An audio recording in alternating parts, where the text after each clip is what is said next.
আগামী ৬ মাসের মধ্যে দেশের সব ৫০ শয্যার হাসপাতালকে ১০০ শয্যায় উন্নীত করা হবে বলে জানিয়েছেন স্বাস্থ্য ও পরিবার কল্যাণ মন্ত্রী সরদার সাখাওয়াত হোসেন। শুক্রবার বিকেলে নরসিংদীর মনোহরদী উপজেলা পরিষদ প্রাঙ্গণে কৃষকদের মাঝে কৃষি উপকরণ বিতরণ শেষে তিনি কথা বলেন।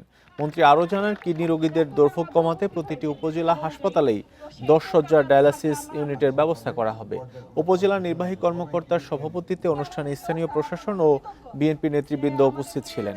অনুষ্ঠানে কৃষকদের মাঝে বীজ, সার ও লেবুর চারা বিতরণ করা হয়। পরে উপজেলা মিলনায়তনে দুস্থ ও অসহায় মানুষের মাঝে আর্থিক প্রণোদনা, ঢেউ টিন ও শুকনো খাবার বিতরণ করেন স্বাস্থ্যমন্ত্রী।